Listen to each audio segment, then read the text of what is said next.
on dit que la Transat et la course d'Éric Tabarly est aussi la plus belle course du monde. Qu'en pensez-vous?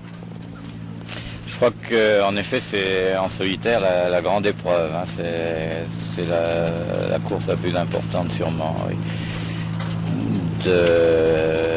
D'une part parce que son parcours fait que c'est une course difficile, et puis il y a toujours un très grand nombre de concurrents et des concurrents de valeur, donc c'est en solitaire, à mon avis, c'est vraiment l'épreuve reine. Mais c'est pas la course d'Éric Tabarly quand même? Oh bah non, c'est pas plus la mienne que celle d'un autre. Presque tous les concurrents français ont été vos élèves. C'est une belle réussite qui prouve que pendant ces 20 dernières années, vous avez été un précurseur et un maître. Est-ce votre opinion? Non, il y en a d'autres qui n'ont jamais navigué avec moi non plus, hein. Mais ce qu'il y a, c'est que depuis le temps que je cours en course avec des bateaux où il faut des équipages nombreux, c'est forcé que donc il y a un grand nombre d'équipiers qui sont passés sur mes bateaux, c'est tout. Mais du reste, même quand ils viennent à bord, ils sont bons déjà, donc de toute façon bien adaptés à ça, et surtout maintenant qu'il y a cette limitation de taille pour la Transat anglaise.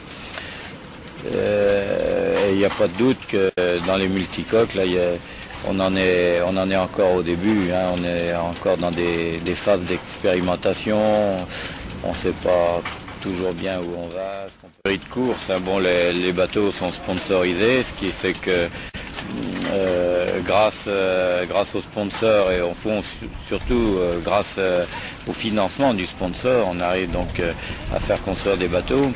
Mais ce qui n'empêche que c'est quand même l'homme, c'est le skipper qui va quand même préparer son bateau, et il n'a pas vraiment une équipe d'assistance avec lui comme il peut y avoir dans la course automobile et tout ça. Il est encore obligé beaucoup de bricoler lui-même et de faire beaucoup de choses par lui-même.